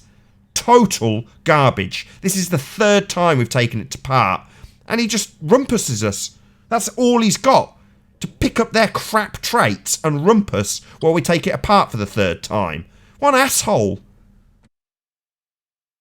I've identified what... Like, it seems more like he's just starting... He first starts out like giving concessions to everything, and then he just starts to like kind of mutter in himself, almost like, you know, a Catholic prayer bead thing. Like he's just like, yeah, I believe in the globe, I believe in the globe, just muttering in front of himself to protect him from the dark forces outside that are dispelling his globe. So I think he's just retracting into kind of religious behavior. Do you think he should whip himself, Farwin? Well, no, I'm not going to say he shouldn't. I think you're so accurate there. That's exactly what he was doing. He's muttering. So we're taking it to pieces, and rather than that getting through on the mic, he basically, I think rumpusing is like you're saying, it's actually chanting, Earth is a globe, Earth is a globe, Earth is a globe, Earth is a globe, so that no one can hear the debunking of their bullshit. Like Owen's doing to me right now. Yeah, I agree. Rumpus is like a street preacher. He like shouts it out, like to overshout everything. But I don't know, Jose is a little bit more modest, so he just starts muttering, praying in himself, praying to R. just like, yeah, I know it's all wrong, but I'm gonna believe in the globe. I'm gonna, obstruction 1/3 is still obstructed. It must be curved. I don't know. No, it makes no sense, but it must be curved. It reminded me of Nathan's video with the cow and the foreground and scenery in the back. He did a couple of them, Nathan. So I don't know why he didn't Father see that. Ted. Father Ted, I'd Channel like to 4. I'd like to see his reaction every time he looks in the side mirror of his car. You know, in the side mirror it says objects in the mirror are closer than they appear. You might actually think they're really a certain distance away and not really closer than they appear.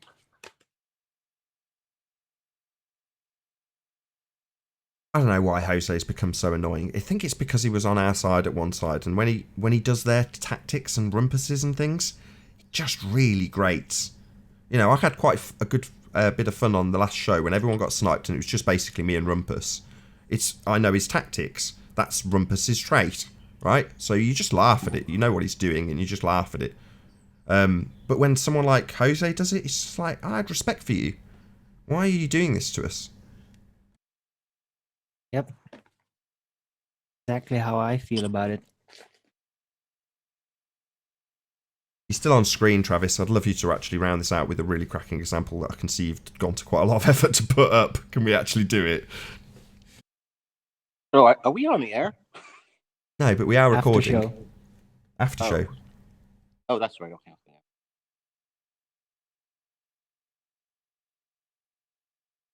You there, Travis? Hello, Travis. Oh, he's got himself on mute in the Hangout. No, you haven't. No. Looks like it's frozen. It really pissed me off when Jose told Travis he's always bringing some bullshit observations. Like, really, Jose, man? Yeah, I think you had it out with him yesterday, personally, or something. He can't hear us. Can someone type in the back chat and tell Travis No, that... hear us. We just can't hear him. No, he can't hear us either. Anyone still lurking? Look at that, the chat's still going. Who's in there I'm chatting sorry. away? Mr. Cheswick, Globe Agent Ron Burgundy, and Cynical Skeptic are all going at it. Oh, and Rory. Have a read of some of these comments.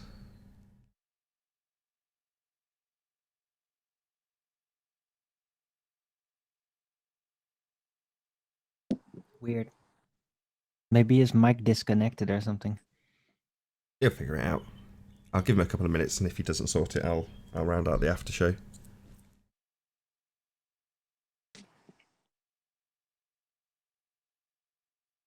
Can someone type into the back chat to drop and rejoin? Because Travis doesn't know what's going on. He can actually hear us. We just okay. can't hear him. Just typed in the chat that he couldn't hear us, Arwin. No, he said, I can hear you. Yes, Oh, okay. I hear you. I was the one that typed, we can't hear you. Oh, I see. He's There he dropped goes. anyway. There he goes. Ace. Hopefully we'll get him back for the example, and that'll be a nice way to round out the show, rather than me swearing at Jose. Oh, damn it. I've done it again, haven't I? This show's going to be going out on the main channel with me swearing on it. Oh, well. My apologies. Sorry about the swearing. Nathan, I'm also mirroring this on my channel.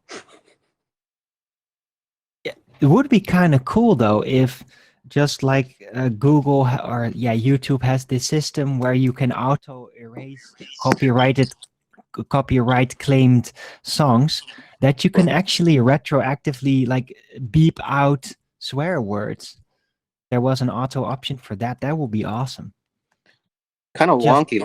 Last week I got copyrighted for yoga, so I got to work on that. What, you replayed someone's yoga video? Well, somebody did some kind of yoga, whatever, and now I got a copyright. Can I guys show you something? I was trying to show you guys this last time, but then we all got sniped out. But yeah, So, you're on screen. Have you guys ever seen the PBS's Genius by Stephen Hawking show? Yes, I have. I know it well. Okay, so this is what got me started on flat Earth, because I watched it. The whole Cat Babino, I'm a scientist, I'm not a scientist thing, and then this footage is there's two different footages within the show, and the top one is to show was the helicopter disappearing over the horizon, and then they have a second shot where the helicopter is rising over the horizon. The only thing is the editor, whoever was supposed to just look over things, didn't realize that there were 3 birds flying over the horizon. And those same 3 birds, you could tell they're the same 3 birds because they have the exact same features, right? Unless they're going around the lake and flying in the same formation at a different time, just the odds of that aren't going to be there. But you could tell snapshot by snapshot, it's the same 3 birds, same footage, except for one footage without with the helicopter going down, and another footage with the helicopter going up. Oh, you mean they've literally edited it? Yes, they literally edited the same video snippet, and this is That's what outrageous. I did a video of.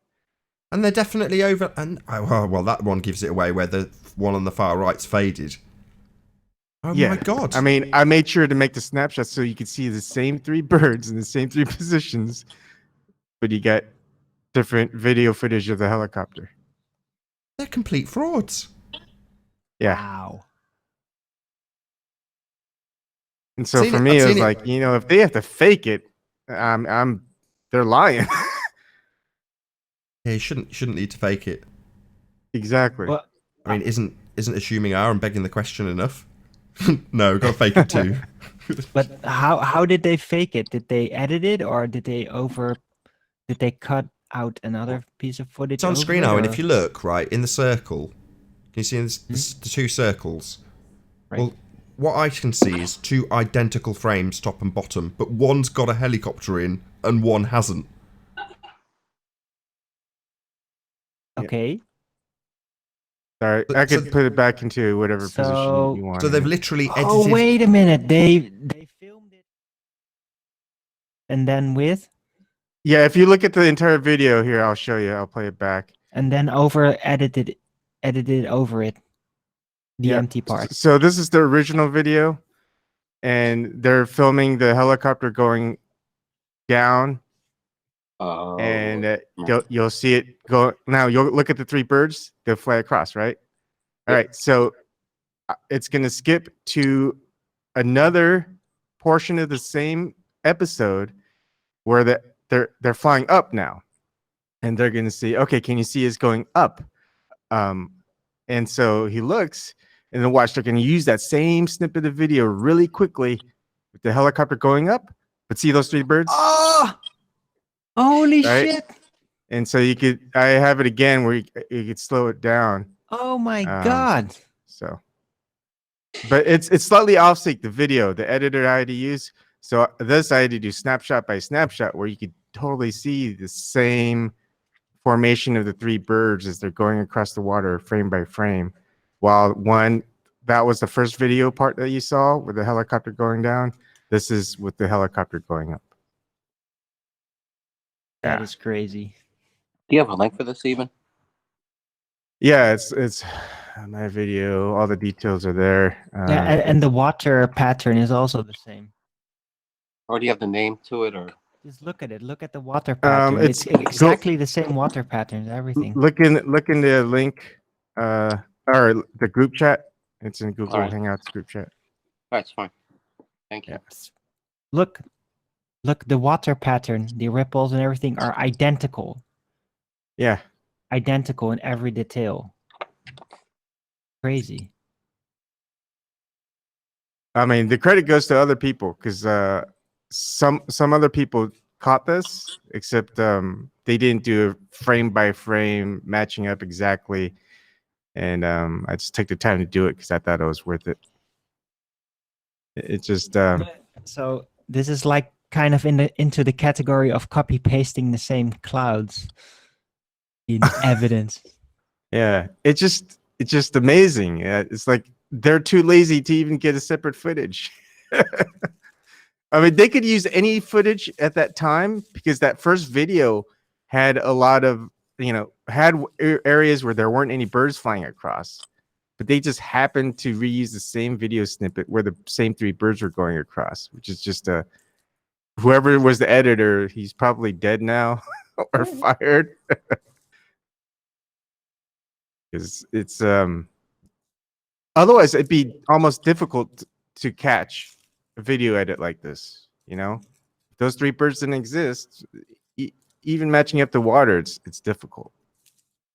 That was but now you also that was a superb presentation. Even my hat is off to you. That was. I don't normally like this sort of presentation because typically it's done with space footage, which is easily debunked with the second law of thermodynamics. This is different.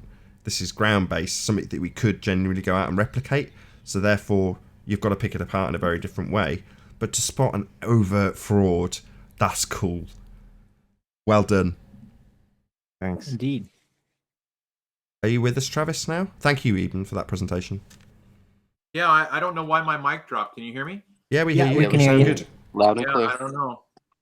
Anyway, I just pulled up 4 images of the same lighthouse, same day, and different times. The darker is when. Hold on, you've not got your screen shared at the moment. Oh, I forgot about that. Okay. Pretty crucial.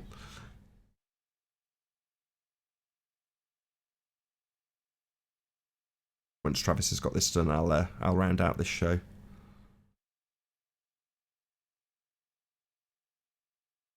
All right, can you see it? Yep, you're on screen. Perfect. All right, so this is kind of going backwards. So from the left to left bottom clockwise is later in the morning, and then earlier in the morning. So the top right is the earliest in the morning because you can see the lighthouse light, right? So look at how much of the island you can see early on, and then later that morning down below is later in the morning, and you can look. The lighthouse is extended above the land, but look right here. The tip of the lighthouse is right at the tip of the land.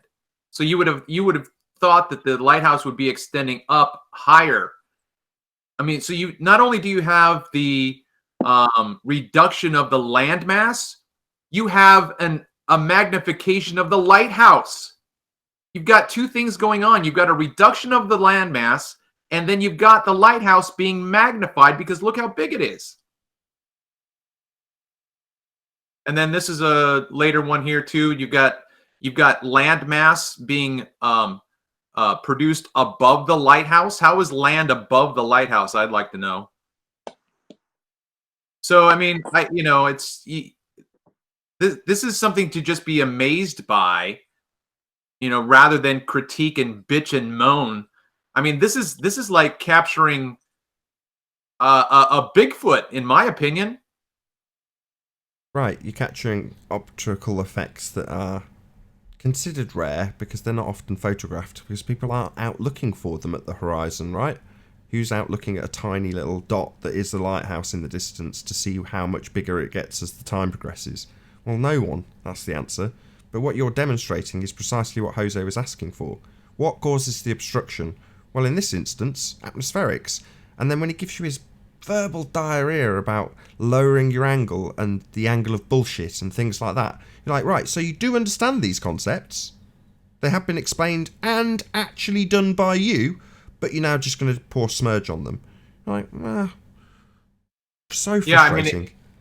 It's amazing. He says, so what causes the obstruction? And then I show him, and then he goes, yeah, but can you do it without the obstruction?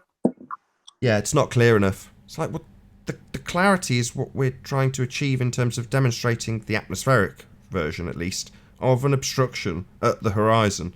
Oh, well, you need to show me the obstruction crystal clear. Well, here you go. Here's a house that's crystal clear. Oh, well, no, well, that's got no obstruction. Yeah, that's right. Honestly, I think that was him so eager to troll that he wasn't even really thinking.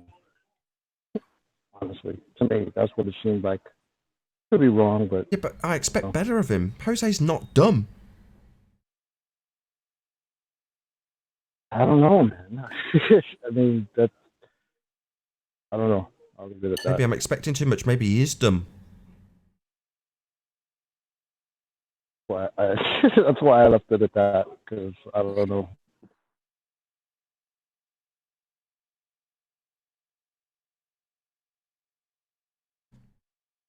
On that note of dumbness, I might round out the after show. So I will say, first and foremost, a huge, massive, enormous thank you to all of the debating panel for making this debate possible.